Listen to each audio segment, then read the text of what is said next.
It might not have equalled the blockbuster opening weekend, but it was a weekend of battles and comebacks, except for you, Chelsea. I'm Rachel. I'm Sophie. And this is Extra Time with Girls on the Ball.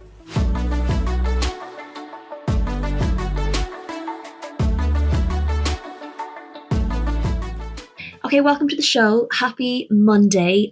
We have got a weekend of football to chat through, as well as some Champions League groups. But first, this is your weekly reminder to subscribe wherever you're watching, wherever you're listening, so that you don't miss an episode. And you can also leave us comments or engage with the episode as well. We would love to hear from you. We always love getting your replies on socials and on YouTube. So yes, keep that coming. Okay, as I said, we are going to run through this weekend's results in the WSL and Championship. Then Sophie, you're going to pick out a particular passage of play or a formation or a tweak that a manager made that stood out to you this week, as well as Player of the Week. And then you will also tell us your team of the week, which may or may not be controversial, depending on who you ask. And now these, of course, will be based primarily on the matches we were either at or managed to watch back collectively. So it might not always be the most obvious story, which I think keeps it a little bit interesting as well, because we do tend to watch back most of the matches, but sometimes you might... my team of the week? Or... No. Your little thing of the week, the bit you pick out. I'm just going to say team of the week is definitely based on the matches, but your kind of individual thing, because sometimes it's something you might see at a game that might not be super obvious. And then finally we will have a quick look at the Champions League groups, which were announced on Friday. So a bit of drama and a bit of controversy that came after that. Let's crack on. Okay, this week in the Barclays WSL, it wasn't perhaps the most enthralling weekend. Is that fair to say, do you think? We did think at one point that every game other than Chelsea was going to end 1-0. Yeah, I mean, it was enthralling in different ways. I think there were some narratives that you can pick out of it. Sure, but in terms of like action-packed, blockbustery type of vibes. Oh, shut up, it wasn't. God's sake. Anyway, here's how it all went down. We, of course, had Chelsea 7-0 against Crystal Palace. ABJ, Bronze, LJ, Wrighton with 2, Bjorn and Macario getting all of the goals there. 6 different goal scorers. Man City 1, Brighton 0. Bunny Shaw getting the goal there. Everton 0, Manchester United 1. Grace Clinton with the winner. Leicester 0, Arsenal 1. Frida Monan with the goal. West Ham 1, Liverpool 1, Smith and Ueki getting on the score sheet. And then finally, Aston Villa 2, Spurs 2, Sumanen, Lyon, Daly and England. And most of that bloody action happened near the end of the game, because we thought that one was going to go 1-0 as well. So that means that Chelsea are sitting top of the table on goal difference on 6 points. United are also on 6 points. Spurs, Arsenal and Manchester City are all below on 4 points. Palace are rooted at the bottom on 0 points, as are Everton above them, yet to pick up any points, but Palace down there on goal difference. First game we went to, Friday night, at the lights, under the lights, at Selhurst Park, 7-0. But you want to touch on Crystal Palace's performance, particularly in the first half, because they did go in the first half 1-0 down. Yeah, I mean, that's not to take it away. Chelsea were very good. They were dominant. They were dominant, and especially in the second half, once they got the bit between their teeth, they ran away with it. And I do think they were a lot better when the substitutions came on. So I think when Ramirez came on and Macario came on, I know Macario came on late. She had like 15 minutes or something. But I think she really showed what she could do in that area. But yeah, I thought Palace battled really hard for the first 45 minutes. They were really compact. Yes, they had 5 at the back at times, and they were concentrating on defending, but that's not to say that they didn't have outlets. And you could see down both sides that they could beat them for pace at times, especially down the left side with Gejul down the left. She kept beating Millie Bright on the counter-attack. So there were opportunities that came out there.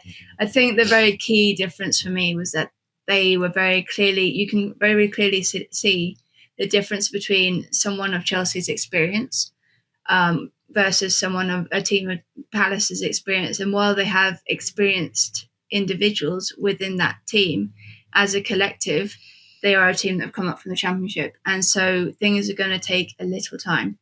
And it's not just about your fitness and all of that. That's part of it. But it's also the speed of thinking, the speed of movement, the decision-making, picking the right decisions quickly. You know, the passes that, would come off in the Championship weren't coming off. There was a moment in the first half, I think, and I want to say it was Annabelle Blanchard, and there was an option to reverse pass it through towards Stengel. And then she opted for a different pass because that pass would have worked in the Championship. And it was just those key decision making is what you learn in this league. The problem with this league is that as a 12-team league, you don't get a lot of time to learn. Whereas if you had a bigger league, you would maybe have a bit more leeway in terms of trying to, settle in and work out how things work and get up to speed. Yes, and I do think they will have a lot of positives to take from that first half, and I think that's what it's going to be about Crystal Palace, is taking those positives and building on them across the season. But what I will say is that I do think Chelsea, and it may be down to the situation they were in, that they were dominating and attacking and therefore pushing forward, but they had so much space behind them. Yes, Palace were unlucky not to get a goal. Behind the two fullbacks, there was so much space, and a more experienced opponent, not necessarily in Arsenal or in City, but even like a Leicester or a Tottenham might punish you in those situations. Yes, but as you say, it could be the situation with it being Palace that they were willing to push up more. But they were dominant, 6 different goal scorers, which is great for them. Lucy Bronze and Natalie Bjorn getting on the score sheet, which they'll be delighted with. Guro Wrighton getting 2, LJ getting a goal, Macario, so important to get so many people starting scoring, opening their accounts for the season. It just puts every single one of those forward players a bit more at ease. It's like, I'm off the mark now. Yeah. Now I can run. Now I don't have that stress of trying to find my opening goal. It's that sort of weight to lift it off. And I mean, it's just scary how much they bring off the bench, right? They were like 3 or 4-0 down, and then they brought on Ramirez and Macario. And if I was on the Crystal Palace team, I'd be like, Jesus, please pray for us, guys. This is ridiculous. So like really stacked. And like the thing is as well, they came off the bench and like you said, made a difference. Such a difference Ramirez made. I do think the fouls that are committed on her maybe aren't picked up as much, and maybe there's a feeling that she's a physical player, so maybe she's fine. And I just saw the thought that there was a couple of fouls on her that I didn't notice that as much, that were fouls and got away with. Palace got away with, but she made such a difference. And I think, did she assist one? Or did she not? Yeah, and then there was one where she was like assisted the assist. Do you know, the kind of way? And she really made a big impact when she came in. So anyway, very impressed with them. Big scoreline, and given how last season ended, goals matter. Right, a line on the West Ham Liverpool game, which I was at. Bloody hell, it was cold yesterday in Dagenham. That is like a wind tunnel, that pitch, and it was so windy and so cold. Liverpool started really well, scored early. Olivia Smith getting her goal, which was great to see for the youngster coming in, record signing, and very much on the front foot then for the kind of 15 minutes or so after that goal. Like, it just completely knocked West Ham for 6. They could not find a rhythm or get a foothold in the game, and they couldn't hang on to possession. And I think it would be quite frustrating for West Ham fans, because a lot of the time it was almost their own undoing as well. I appreciate Liverpool putting them under pressure, but my God, they just kept passing the ball back to Liverpool. It's very frustrating. But kind of a theme from the first week. Yeah, continuing. And I think after that first 15 minutes, I think it then ebbed and flowed between the two teams. West Ham got back into it. Liverpool then started the second half well. I think, I spoke to Matt Beard afterwards. He was so annoyed that they conceded when in a 1-0 winning position again for the second week in a row. I think they're the results that are going to punish you later down the line, those draws and not getting the 3 points out of it. So he was really frustrated about that. And Rianne Skinner had spoken pretty much about Ueki and how important she was to the team, and she made such a difference. Like, for her to get that header at the death, my God, early goal, late goal, so much drama. But I think West Ham then finished really well, but Taylor Hines had the chance to win it for them in injury time, only for a really great save from West Ham's goalkeeper. So yeah, at times it wasn't the most exciting, and then at times it was super exciting. And I think, Liverpool will be annoyed they didn't get the 3 points, but West Ham will be grateful that they managed to get a point from that when they probably felt quite under the cosh for a good portion of that game.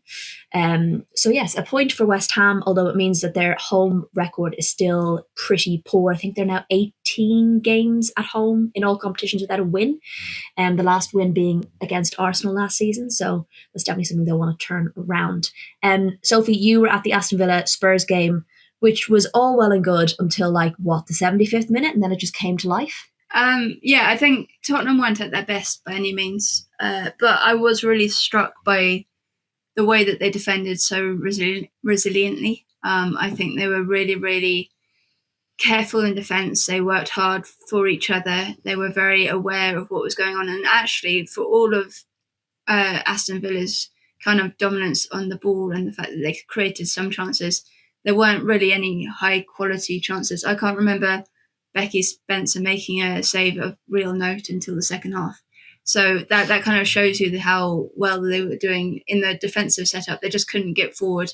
They took their opportunity in the one time or one of two times that they got forward in that first half when Drew Spence was brought down in the box and they scored through the penalty. But I think I think that was a real sign of their kind of maturity. When things aren't going well in attack, they didn't panic. They just stuck about their defensive business and that resilience and that character. I think what helped for Aston Villa in the second half was bringing on the pace of Lyon.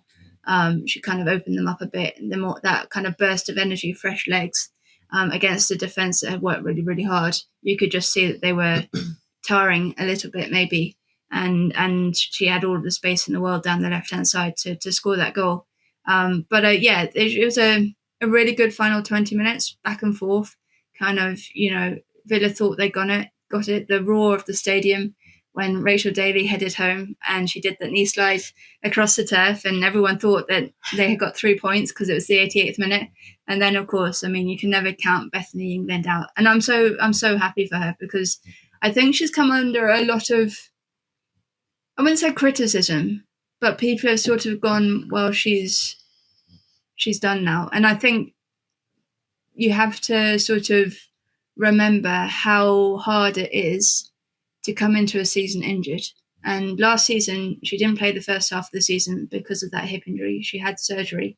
And that's huge surgery as well to come back from. And it's going to take you time to get back to full strength, full games maturity, and kind of getting, especially if you're a goal scorer, to get back into that groove again. It's going to take you time. And I think she's been quite easily maybe written off in some quarters about her goalkeeping, her goal scoring, goalkeeping. She's terrible at goalkeeping, to be fair, though. Her goal, I'm sure she'd actually be absolutely fine, knowing Beth England. But yeah, you know what I mean. Her goal scoring ability, I think people did kind of write her off, mainly because of Martha Thomas came in and she had such a good start to the season as well, and then it just never really quite flowed. But I do think, given her chances this year, her ability to turn something out of nothing is incredible. She's always done it. She's an instinctive striker and she's a leader. And I think that Tottenham will rely on her a lot. I was watching this coming home from the West Ham game on the tube, so I was really annoying because I had to keep waiting to get signal. And I'd be like, oh my God, there's been another goal. It's been like 3 minutes. Has there been another goal? So yeah, that was probably the most... We did pip this for the most exciting game. And I think after 75 minutes, we thought maybe we bigged it up too much, but they saved all the excitement until the end. So it wasn't quite the all-out attacking thing that we were expecting, I don't think. I do think... And I think I was messaging you halfway through. I said, maybe, I don't know whether it's just Tottenham not being at the races today or whether it's because they are away from home and they are approaching it maybe a little more conservatively than they would do if they were at Brisbane Road. Sure. So I do think that factors in. Getting a point away from home, remaining unbeaten at the start of the season is massive for them. It means that they've got lots of foundations to build on. And ahead of a busy week as well, they can take a lot from that. Yeah. Elsewhere on the other games, United, City and Arsenal all having to work for it, I think was probably the theme of those 3 games. It wasn't easy for any team. And I think Liverpool show you that sitting on a 1-0 lead doesn't always mean you're going to win the game, even if you're arguably the better team. So it's a nervy scoreline to have. And every team... a relatively early lead, I think, for each team, and they had to all play a second half on a 1-0 lead, which I thought was interesting. I do think there was maybe an element of fatigue a little bit with both Arsenal and City, given they had to play midweek. They've had a busy schedule as well, because they had not just midweek this week, they had midweek last week as well. So it's been a busy schedule for them. And you could see that with both of them. I think they looked a bit tired, even though City had changed quite a lot of players, as did Arsenal, to be fair. But I think that kind of does filter through the squad there were times last year, say with Arsenal, City have always managed to find a way generally, although against Brighton they had that trip up last year. But for Arsenal, they definitely have fallen down against the teams low down the table. Yeah. They are like top in the number of points almost against top 4. But then when they play teams lower down, that's where they struggle. And for them, getting that 1-0 win, however hard it was, however much, toil they had, however many saves that Daphne van Domstelaar, who was brilliant, by the way, had to make, I think they'd just be relieved that they got through it and they can go into this week. They've got the week off now. ahead of next weekend. So I think that could be really, really helpful for them. I do think, I was saying this to you earlier, I do wonder if, well, no, I don't wonder. I know, I can see that there's such a huge tactical growth in the teams below Arsenal, Chelsea and City, and United, to be fair. That we're getting to the stage now where these teams are really becoming quite tactically astute in the way that they play and really competitive in the way that they do it. And I think we were seeing it a bit last season, but I do think there was still, I'm not saying there isn't a gap, and I think there was an even bigger gap last year, but I do think as every year goes by, and as every year goes by that these teams have a chance to progress in the top league, they develop, and you can quite clearly see the advances that they're making as WSL outfits. Yeah, so it's a combination of, it's not just a case of bringing in players of the same quality and therefore you compete. It's being able to bring in better players. It's improving, as you say, tactically, managerially, your analysis. It's also getting fitter so that when you then have the tactical nous, you have the fitness and I guess discipline to last 90 minutes, rather than say last season maybe seeing teams do it for 45 minutes or 50 minutes and then not being able to sustain that for the full 90. And that's another area that kind of differentiates, I think, the top. And it takes time as well. Like you've got, like with Leicester, you've still got a core of players who've been there for a good while now. They've come through the ranks with them in terms of, Sam Tierney, Sophie Howard. And you can see that they're advancing every season. And it just takes time physically and mentally to get up to speed with the WSL. The good thing about these teams, the likes of your Leicesters, Tottenhams and Brightons, is that they've been in the league now for a few years. So they've had a chance to kind of put their roots in, get settled. They're not, having to do what Palace are having to do at the moment, which is basically fly by the seat of their pants, game to game, and try and find a way and dig in deep and do that low block if they have to do the low block just to get through them. I think they've moved on past that point, and you can quite clearly see that. Just quickly on the other games, I think maybe a better showing from Everton based on last week's opening defeat, 4-0 defeat. They looked better. They were probably unlucky not to get on the score sheet against Manchester United. United did score from an Everton mistake as well, so that will frustrate them. The other worrying thing is another potential serious injury on Gabarro. She went down fairly early, I think in the 14th minute, and it just looked like she landed wrong and it looked extremely painful. There was a lot of worry for her. She got stretchered off again. Brian Sorensen again said it looks like a bad one. So here's hoping, I feel like I'm repeating myself, but here's hoping it's not the dreaded 3 letters, as we said last week, because, we've talked about Everton's injury woes, and I'd hate for them to have to go through another season. Obviously they lost Garley last week as well. Yeah. So, to an ACL, which was confirmed after we did our pod. But in other news, positive news, ACL news-wise, Jill Roord came back from Manchester City after 9 months. She did it in January, and she was back on the pitch for the Blues, coming on for Vivianne Miedema. That was a nice touch, the two Dutchies changing places. But that was really nice to see her come back.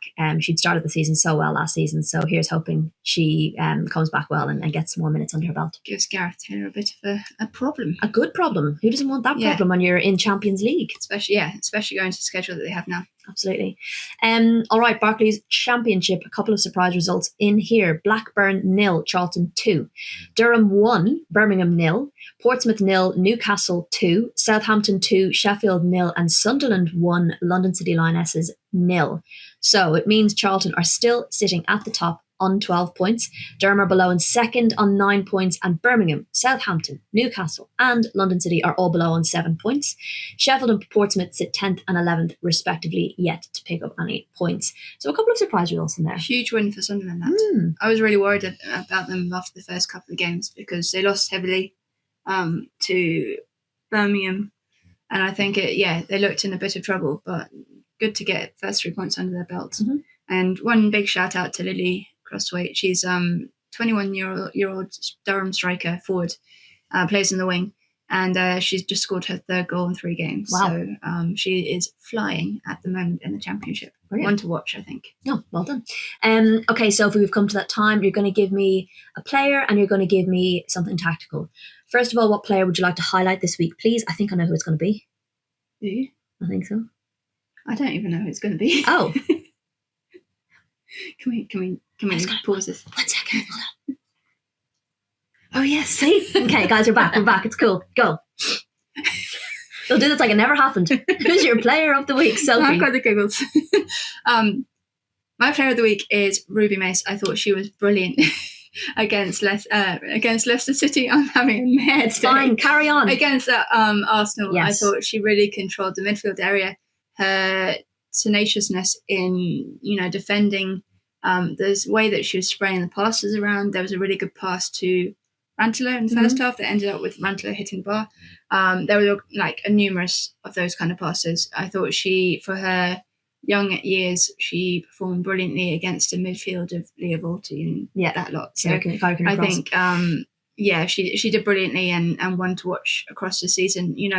England traditionally haven't had many number sixes, and I think maybe she might be the answer to the problem, but still early days. Let's not put pressure on. Okay. And then from the analysis side of things, please tell me you have thought of something. What would you like to point out? Yes, I did think of this one. Thank God. I was prepared. I did my homework. Half my homework. Yes, I was going to go for Aston Villa's first goal against Tottenham yesterday. I thought the way that the press was initiated by Chastity Grant down the right side, it forced the missed pass by Claire Hunt. And then Jordan Nobbs, who was absolutely phenomenal. Oh, she might have got my player of the week as well. 2 number 6s. Okay. She was playing a 6 as well. I know she can move around, but yeah. But yes, Jordan Nobbs into the feet of Daly and then out to Lyon. It was a really good, fast, intense, so kind of counter-attacking transitional move that ended in a goal. And I thought it just showed exactly what Robert DePauw is trying to do. Okay, so go away and watch that and appreciate it.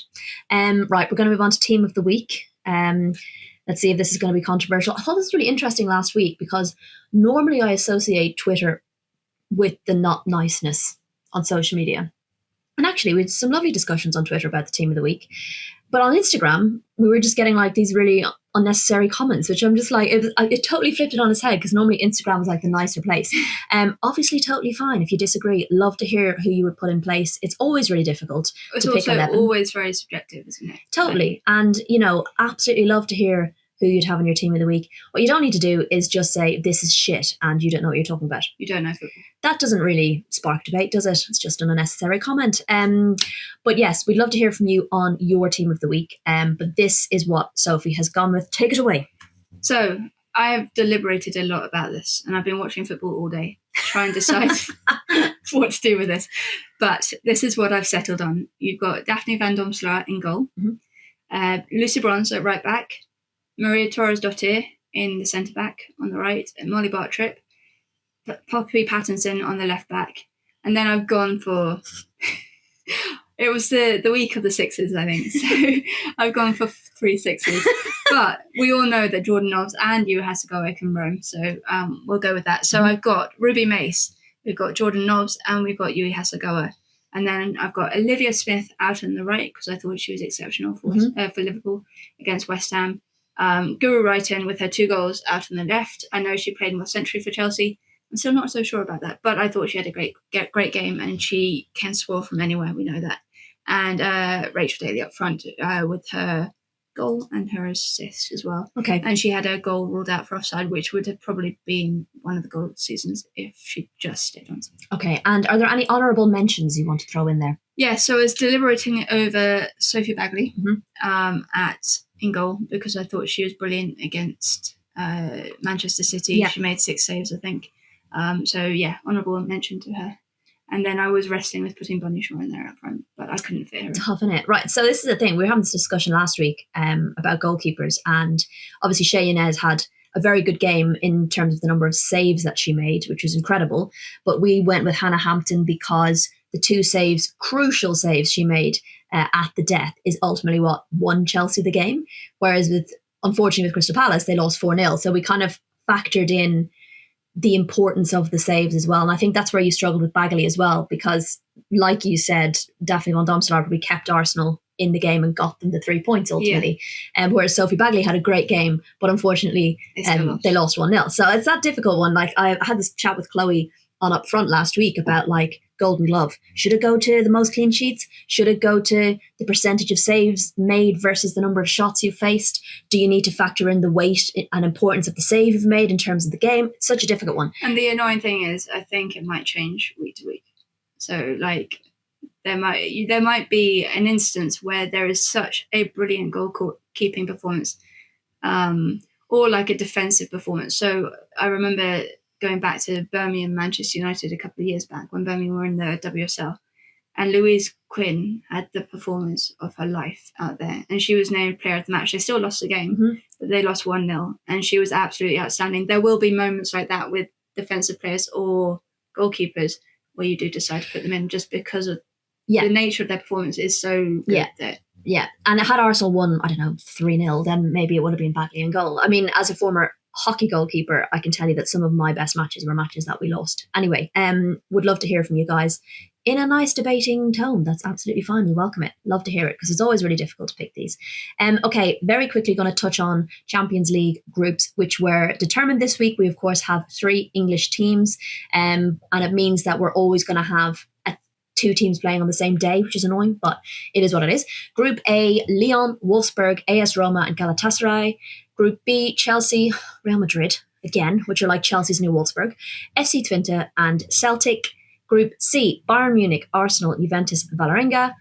Group D, Barcelona, Man City, St. Pölten and Hammarby. Also pointing out that Celtic have made it through, which is great. It's just annoying that they're in Chelsea's group. But that's an exciting one because it means we get to see the 2 of them play each other. It's annoying that they're in Chelsea's group, but actually it means that we get to see them. So yeah, silver lining. Because I'm not sure we could split between 4 groups. No. That'd be a bit hard. So splitting between 3 groups. But arguably, I'd say there's more tough groups than non-tough groups. I'd say, and I don't want to use the word easy because I don't think there's any easy groups, but maybe the least difficult group would be Group B with Chelsea, which is fine. I think they've had some really tough groups in the past. I also think D for City, they'll come through that. They should. They should go through, right? 2 go through, and they should get through that one. Yeah. I think the ones that really catch your eye are A and C. I think Lyon, Wolfsburg, AS Roma. Yes, like everyone will say Lyon, Wolfsburg, but I think AS Roma have proved that they are more and competitive in the last couple of seasons that they've been in the competition. And then in Group C with Arsenal and Juventus and Bayern Munich, you saw what Juventus did to, not to rule out Vålerenga either. You know, they're going to be tough as well, especially in winter. I think it's going to be tough. But Juventus, we all saw what Juventus did to PSG in the round 2. Yes. Bayern Munich are Bayern Munich. So I think it is going to be an interesting one. Tough. Yeah. So plenty of travel for us. We've at the moment worked out where we're going to go, but we think that might change. But we're hoping to get out to Madrid again. Probably out to see FC Twente, that fixture. We want to do Vålerenga, we want to do Juventus away, we want to do Bayern Munich away. So we're going to try and do that. We want to do Hammarby away, and I think St. Pölten as well. And I'm going to do Barcelona. And Sophie's going to do the Barcelona one. So I think we'll probably get at least 3 games from each for each team, which is the plan. Fingers crossed. But we will do our very best to cover them, and we'll hopefully be working with a couple of others to help them cover them as well, so it gets maximum coverage. All right. Any other business? We need to touch on the Champions League fixture drama. So obviously, when the fixtures were announced on Saturday, it was transpired that Chelsea would be the one who were playing United on Sunday, were due to play on Tuesday against Real Madrid at home in the Champions League. Now, that obviously 48 hours isn't enough for a team to have between games. And according to Chelsea's statement, those involved tried to come to a decision essentially, but at the moment they've had to postpone the game until a later date. Now, there are multiple things that made this difficult. It was a broadcast match, so moving it makes it difficult. The frustration, I think, for a lot of people, us included, and especially the fans, because this was a sold-out Kingsmeadow game, was that we always knew when the Champions League dates were going to be. They'd been set almost a year ago, I think. So, you know, we knew the 8th and 9th were going to be Champions League days. So one would argue that that fixture should never have been put on the Sunday. In fact, either team, Arsenal and Chelsea, should have maybe tried to put both of those teams on the Saturday to try and avoid what someone was going to end up of those two in Friday night. Yeah. But someone of those two, I believe, were going to always end up on the Tuesday, right? Yes, there was always going to be, could Man City have ended up on Tuesday? No, but it would have to be two. If 3 teams got in, 2 would always end up on one match. Yeah. And if Manchester City were on the Tuesday, it was always going to be one other team as well because of the way that they're paired. But yes, I think it is a massive ball drop from. I know some people were trying to blame UEFA, but I actually think it's a massive ball drop from the Barclays WSL, the WPL, and all of that, because those fixtures have been set in stone. And I don't really like Tuesday fixtures in the Champions League at all. I think it just asks for problems with, most the leagues, teams most playing leagues. on the weekend. But at the same time, they've had it in the calendar. We've all had the calendar. We plan off the calendar. I get the calendar in January, and we plan off the calendar for the rest of the year. It's been there, and we've all known about it. So when the Barclays WSL were doing the fixtures, they had to look at, and I think I tweeted this yesterday. I was like, firstly, two things can be true. The UEFA scheduling at this time of year is absolutely nuts. The fact that we have 10 days from the draw to the first game, trying to organise, not just for the teams themselves, trying to organise the logistics of having to travel wherever they're travelling to, or sell tickets, and getting themselves organised. They're selling tickets, but then also for fans, if their team is away, trying to get flights and everything at a lower cost. Everything goes up when it's closer to the date. So it's a massive, problem for everyone involved when the schedule is so tight. And it was the same for the round 1 to the round 2. There isn't a lot of time, and I don't know what the solution is, and maybe it changes next year with the new format and everything. But I do think that's the first thing that is absolutely nuts. But the second thing is true, is that we all had these schedules and we all knew what was happening, and just a bit of foresight or talking to each other. And I just don't think that happens enough in women's football, but in football as a whole. I don't think UEFA talked to the FA, talked to FIFA, talked to, I don't think anyone talks to each other. And there's so many instances where things happen, even within the same country, where things are put on the same day when something else is happening. So whether it's a League Cup final and, I don't know, Barclays fixture, or whether it's and if we're thinking about it in terms of us as media, the media pool is still extremely small. For us, there's only 2 of us, but there's only I would say 15 regular media in our media pool, maybe a bit more than that. But, trying to spread yourself, cover the game properly and spread yourself across those things, it doesn't help when things aren't talked about or aren't discussed or aren't planned properly. And it just needed a bit of foresight. I think just one point on the Tuesday fixture is that the alternative is Wednesday, Thursday, and the same could happen for people who play Thursday, Saturday. So it's not ideal in terms of Champions League fixtures, but they're always the days. So I think that's probably the frustration there. But they were marked in the calendar, and everyone should have known about it. Exactly. And there shouldn't have been, when it was given for broadcast picks, Chelsea should have been put on a Saturday, and someone else should have been picked. Yeah, but it's Chelsea United, so I can understand why they want to broadcast that. Yes, I understand that. But you can Friday night. I don't think there's a Premier League game on a Friday night, but there we are. We shall see when that gets rescheduled, but it's going to be another game that has to be wedged in somewhere. Because, of course, there is now League Cup action coming into play, which is where we will be this week. On Wednesday, we're going to do Charlton versus Spurs, which is at the Valley. Is that correct? Yes. There you go. Then we are doing Brighton versus Villa on Saturday. Then I'm doing Arsenal versus Everton, and you're doing Leicester versus Crystal Palace. Yes. So some good fixtures there. And then, of course, we will do our Instagram live on Saturday. So make sure you're following us across all of our platforms so you don't miss any of that. And then we'll be back next Monday with an episode, and no doubt plenty to talk about then. So that is everything for today. Have a great week, everybody. And thank you all so much for listening. We'll be back very soon.